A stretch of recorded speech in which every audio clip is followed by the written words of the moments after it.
Bonjour, bienvenue dans la série sur la cosmologie. Alors, en science, on peut toujours avoir des surprises.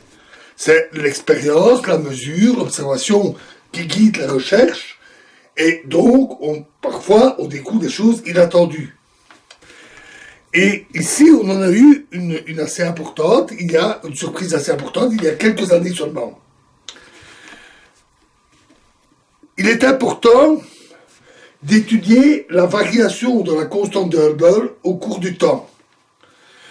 Non seulement pour valider les modèles que nous utilisons, les modèles issus de la relativité générale, ou le modèle standard, tout aussi bien que pour choisir parmi les différents modèles offerts par la relativité générale. Une telle mesure est difficile, parce que l'écart à la linéarité ne devient notable qu'à très grande distance. Et à cette distance, mesurer des distances précises n'est pas facile.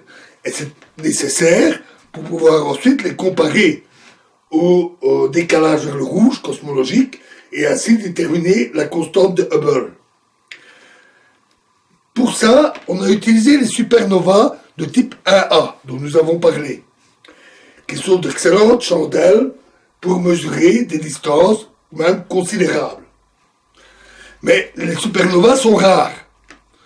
Donc ce n'est que récemment qu'on a pu le faire avec des télescopes dits à grand angle qui prennent une grande portion du ciel où l'on voit des milliers de galaxies et le traitement est alors fait sur ordinateur pour y détecter les quelques rares supernovas qui s'allument et ainsi effectuer les mesures de manière semi-automatique. C'est donc fort récent et les résultats, étant surprenants, ils ont été validés par d'autres campagnes de mesure ainsi que par des méthodes indépendantes, notamment basées sur le rayonnement fossile. Pourquoi ? Parce qu'on a eu une surprise. Les supernovas les plus lointaines étaient un peu plus lumineuses que ce à quoi on s'attendait. Ce qui veut dire qu'elles étaient moins éloignées que ce à quoi on s'attendait. Et donc, que pendant une période, l'expansion a été moins forte que ce à quoi on s'attendait. Et donc, que depuis, l'expansion s'est accélérée. L'expansion augmente. Et on a pu ainsi mesurer en fonction du temps, où là on est maintenant, et la mesure de l'accélération qui est globalement comme ceci. Pendant un tiers de l'histoire de l'univers environ, l'expansion s'est ralentie. Puis, elle s'est remise à accélérer pendant les 2 tiers restants.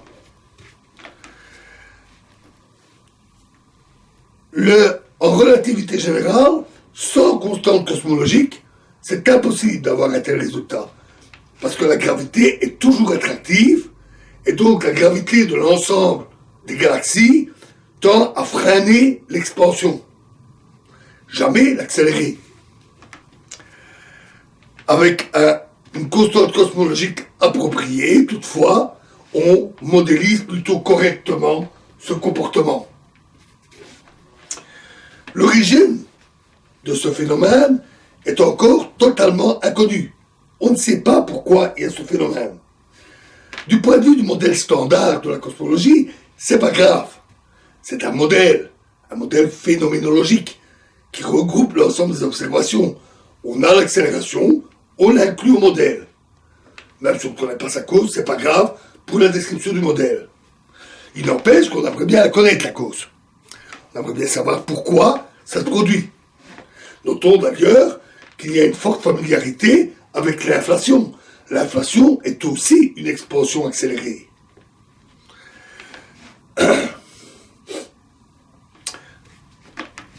Et donc on a imaginé toutes sortes d'hypothèses. La première, c'est de dire, ben oui, il y a une constante cosmologique, et c'est une constante fondamentale. Au même titre que la vitesse de la lumière, la constante gravitationnelle, ou la constante de Planck en physique quantique. C'est possible, mais c'est pas très satisfaisant, parce qu'en général, on préfère avoir une raison physique qui explique le phénomène. La constante cosmologique dans les équations a les unités d'une énergie. Les unités du grand lambda dans l'équation d'Einstein, c'est des joules. Et donc on l'a naturellement appelée énergie noire. Terme, énergie parce qu'elle a la dimension d'une énergie, noire parce qu'on ne sait pas ce que c'est. Mais ce n'est qu'un nom. Alors vous le verrez sans doute un peu partout dans la vulgarisation, beaucoup d'endroits, mais ce n'est qu'un nom. En fait, on ignore si c'est une énergie. Si oui, si c'est une énergie, une forme d'énergie, alors elle représente 70% de la quantité totale de l'énergie de l'univers. C'est beaucoup. Ce qui a conduit à des expressions assez tape à l'œil et franchement abusives, où on dit 70% de l'univers reste inconnu. Non. Si c'est de l'énergie, c'est 70% d'énergie. Mais c'est probablement qu'une seule cause. Et on ne sait même pas si c'est de l'énergie. Notons que si c'est une forme d'énergie, le terme de la constante cosmologique correspondant, dans l'équation d'Einstein, a un comportement répulsif. C'est donc une forme d'énergie qui, de point de vue de la gravitation, n'est pas attractive. C'est donc une forme d'énergie très exotique, comme on n'en connaît pas, autrement qu'à travers ça. À partir de cette idée, on s'est dit, bon, on va imaginer des champs quantiques qui représentent cette forme d'énergie. On l'a appelé quintessence, dilaton, etc. Donc on a essayé de le modéliser par toutes sortes de choses. Mais à nouveau, ce n'est que de la modélisation théorique sans réellement connaître la cause. On sait que le vide quantique, il y a des fluctuations. Nous en avons déjà parlé. Il y a des fluctuations quantiques dans le vide. Elles sont bien observées. Elles ont des conséquences observables. Ces fluctuations doivent avoir une certaine énergie. Donc on s'est dit, c'est peut-être l'énergie du vide, la constante cosmologique. On a fait le calcul qui ne sont pas simples, et on a obtenu une valeur qui est des milliards de fois plus grande que la valeur mesurée. On ne peut pas faire pire que ça. On a souvent dit que c'était le calcul théorique le plus faux de toute l'histoire. C'est pas... En effet, une telle différence est phénoménale. Elle montre en fait que ce n'est pas la cause. Il y a moyen d'y arriver par cette manière, mais avec toute une série d'hypothèses qui permettent d'annuler des termes dans les équations et d'arriver à ajuster la valeur. Mais d'abord, l'ajustement est ad hoc, et en plus, pour supprimer presque des milliards de fois la valeur et la réduire assez peu, il faut un ajustement d'une finesse. C'est vraiment de l'artificiel pur et dur. C'est donc très très peu plausible. On peut aussi imaginer que la gravité doit être modifiée. Ou peut-être que la gravité quantique doit intervenir. Mais on n'a pas de théorie validée. Et il y a des millions de manières de modifier la gravité. Sans savoir vers quoi on doit aller, on est un peu dans le brouillard.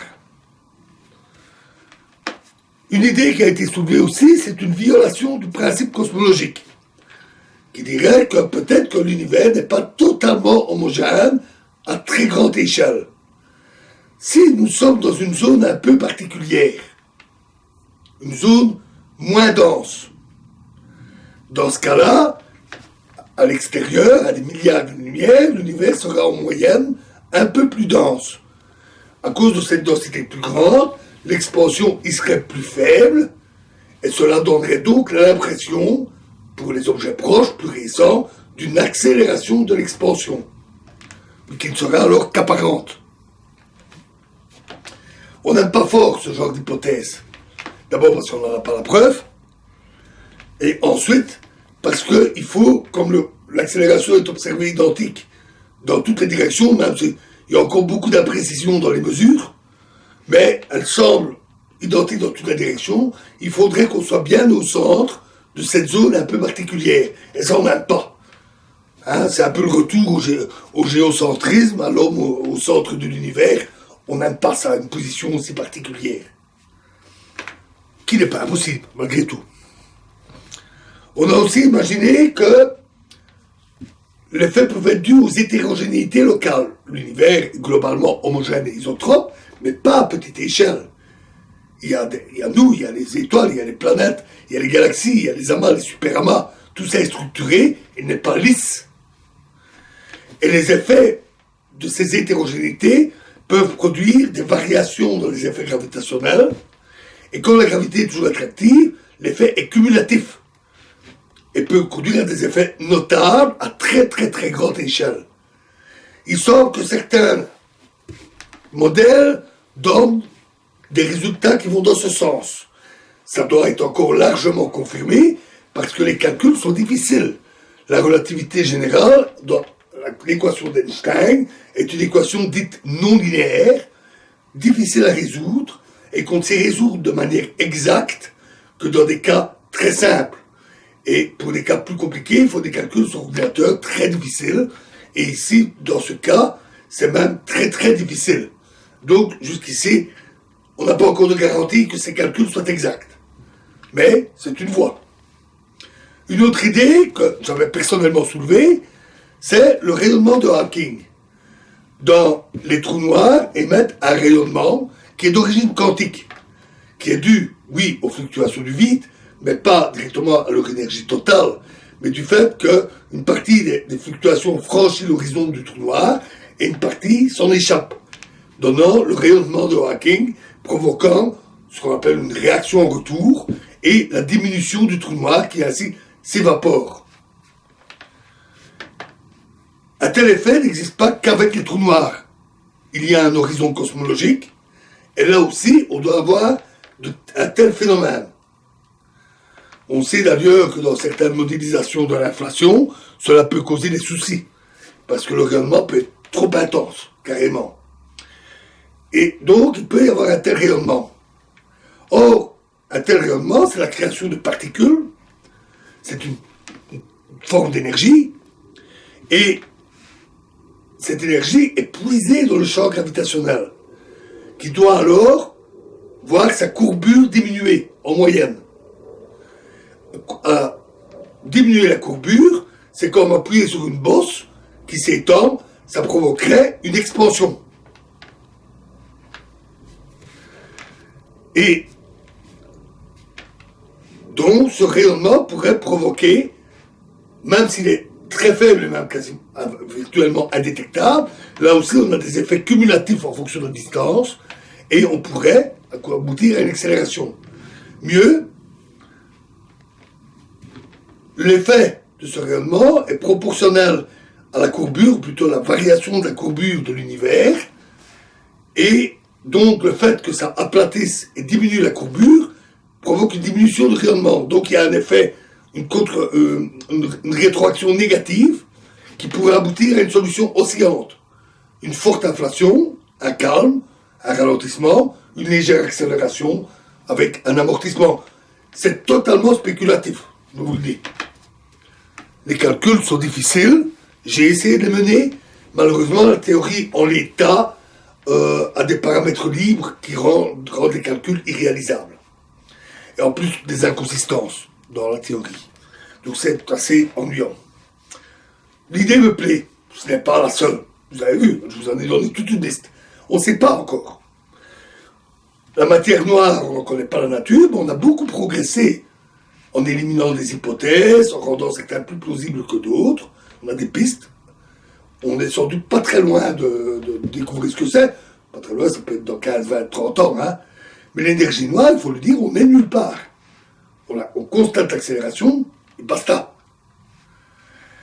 Donc on a encore beaucoup de travail théorique, mais aussi beaucoup de mesures encore à faire pour améliorer la précision de cette courbe au cours du temps, ainsi qu'en fonction de la direction, pour voir si c'est vraiment isotrope. Donc on a encore beaucoup de travail pour identifier le coupable qui est à l'origine de ce phénomène.